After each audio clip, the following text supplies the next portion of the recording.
it's about how we're related, you know, and how we relate to each other, and how important it is for us to focus on our relatability with each other. And I remember when I was a kid, and maybe you remember this too, when you were little and families, the extended families would get together and there'd be all these new little kids. And your mom would be like, they're your cousins. You'd be like, what's a cousin? It's like, they're related to you. And I was like, wow, what does related mean? And then, you know, you'd hear, oh, they're part of your family, like we belong together.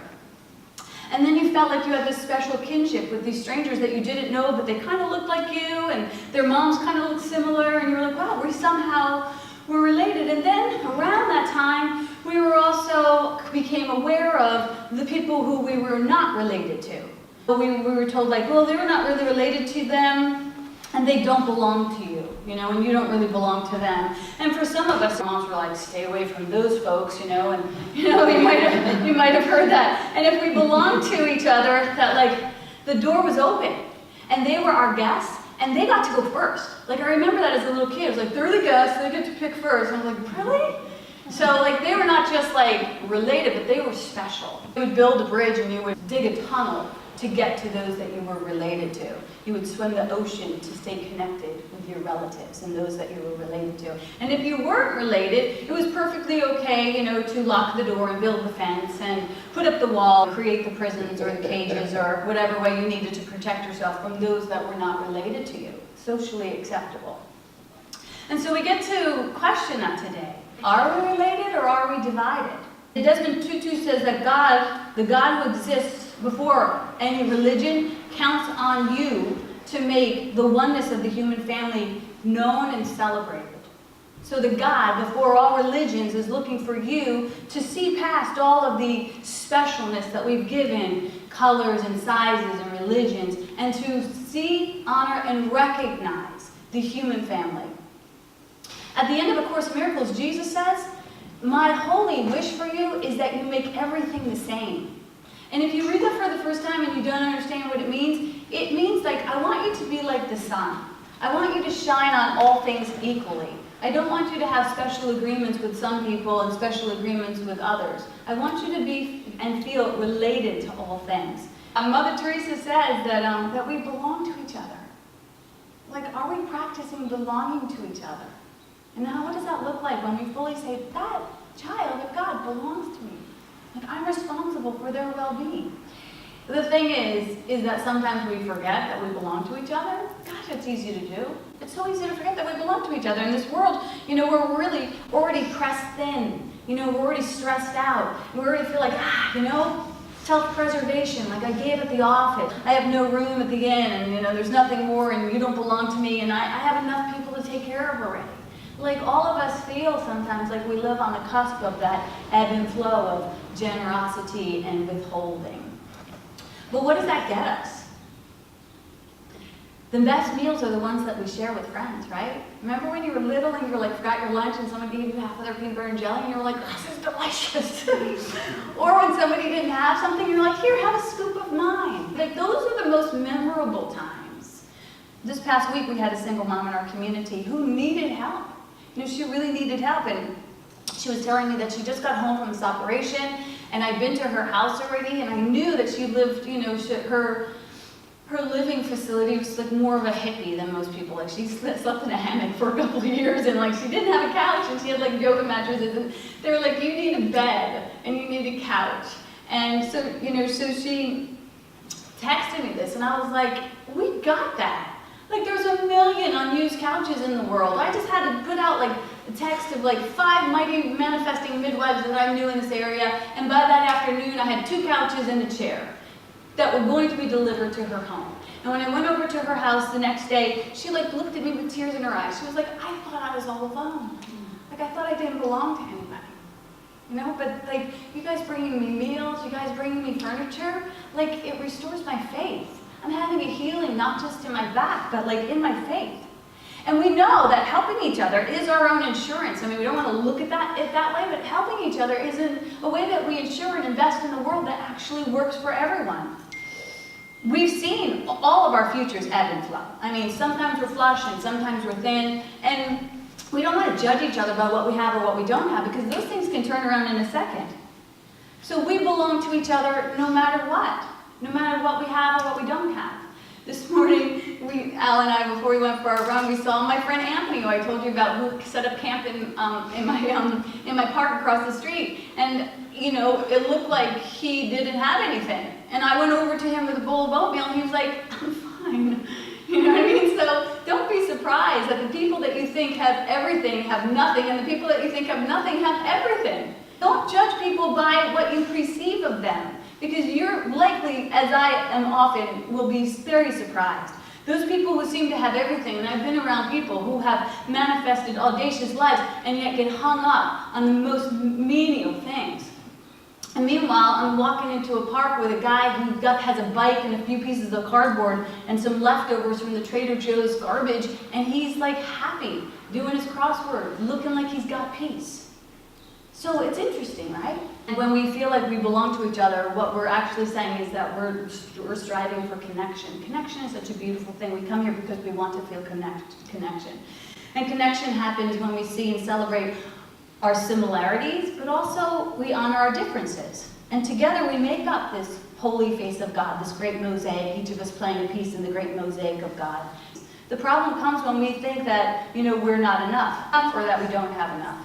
We begin thinking about scarcity. Scarcity is the jump-off point for all separation, where we start to shut the door or shut our hearts and hoard our good because there's not enough. And instead of knowing that the amazing thing is that we belong to each other and that we want to live into that and lean into that, we begin to shrink in scarcity. We want to breathe through our ability to stay open and expansive. You'll start to notice where you're getting stingy is any place that you feel like you need to protect your good. Any place that you want to build a wall or put up an alarm system. Will and I have lived in many, many homes. We lived in this beach shack. I loved this house. It was literally a shack. And we didn't lock the door because you could push open the window. And we got robbed. We got robbed in this shack. They stole Owen's piggy bank. They stole this old, crappy-ass camera that we had. And when the cops came and told us that we were robbed, we were like, joke's on them, man. That's a lot of effort for nothing. And I love that house. And when we realized that we had too many kids to live in this house, well, it was like we either need to get Velcro suits for the kids and start hanging them on the wall, or we have to move. We're like, okay, we'll move. And we moved to this beautiful home. And we had celebrity neighbors, and we had a swimming pool, and we were like, we can live here? I don't know. We lived there, and it was beautiful. And we were like, oh, now we made it. Now we made it in Hollywood, and Ed Asner was next door to us, and we got stuff now. So we need an alarm system. We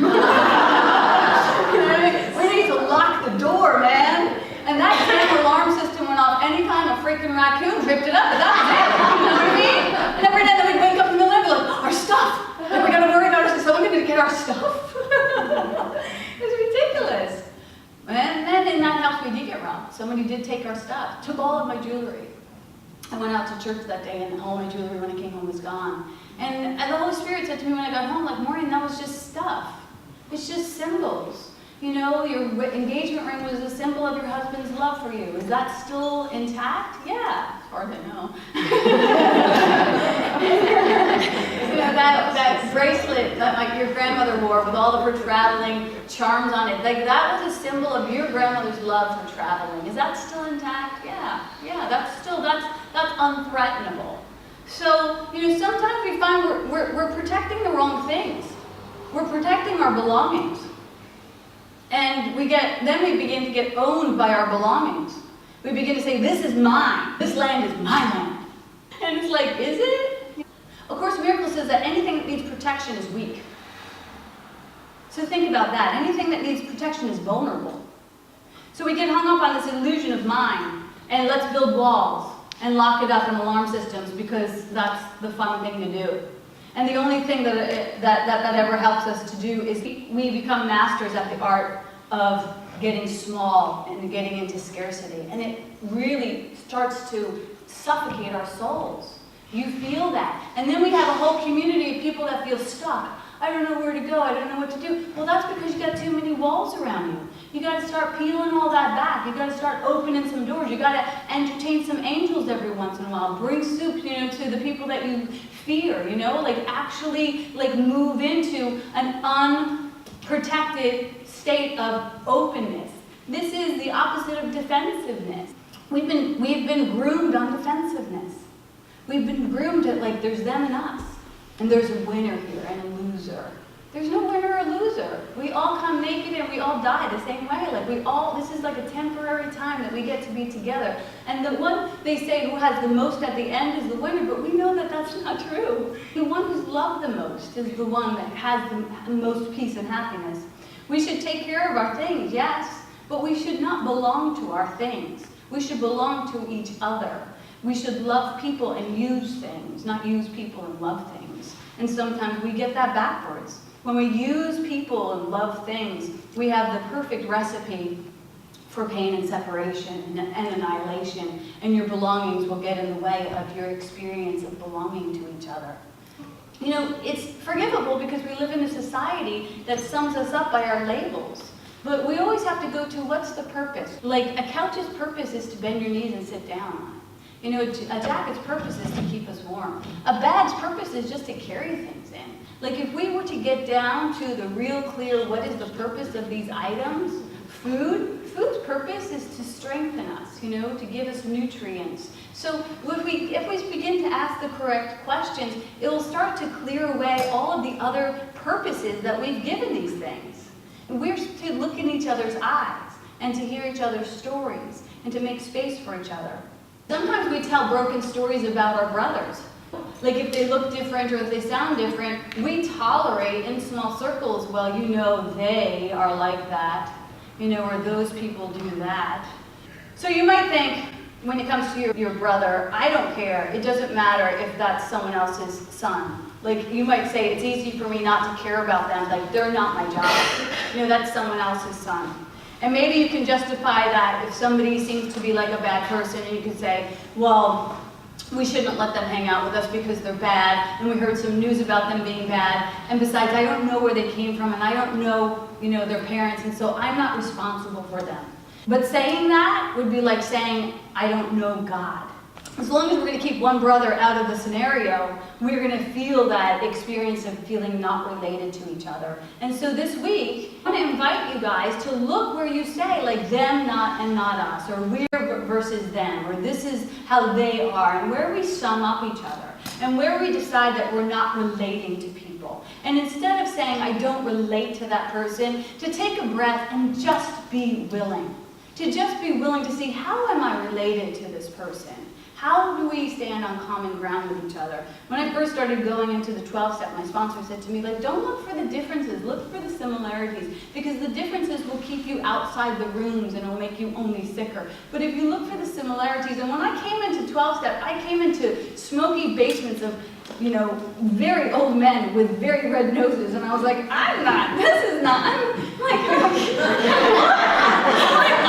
hanging out with you guys? So it was hard to find the similarities, What Course in Miracles says, when you meet anyone, remember, it's a holy encounter. And as you see him, you will see yourself. And as you treat him, you will treat yourself. And as you think of him, you will think of yourself. Never forget this, for in him you will find yourself or lose yourself. So anytime you have a holy encounter with someone, it's a holy encounter with yourself. This is not just in the Course in Miracles, this is something that has been thread through every worthy religion. In Islam, it says, not one of you truly believes until you wish for another what you wish for yourself. So you're not a true believer in God until you fervently hold the high watch for your brother in the Islamic Church. In Judaism, it says, what is hateful to you, do not do to your brother. This is the whole Torah. That's the whole Torah. The rest, it says, is commentary. And then in Hindu, it says, do not do to another what would cause you pain. Hinduism. Unitarianism. There's a church right down the street that's Unitarian. They say, promote respect for the interdependent web of all existence of which we are a part. Everything is interconnected. And we know in Christianity it says, do unto others what you would have them do unto you. And all of those are amazing invitations into our relatability with each other. And Jesus says to us, and this takes it an even step further, he says, whatsoever you do to the least of my brothers, that you do unto me. I am related to all of these. These is me. I'm what makes all of these individuals different. But you too could have that Christ consciousness. You too could stand on the cusp of your own organic truth and say to the world, what you do to the least of my brothers, you do to me. And I won't stand for that anymore. I'm only standing for love. So however that causes you to stand, however that causes you to speak out, however that causes you to be seen, like that's what you want to lean into. You don't want to lean away from it. You want to lean into building bridges with each other, not walls. And that's the word.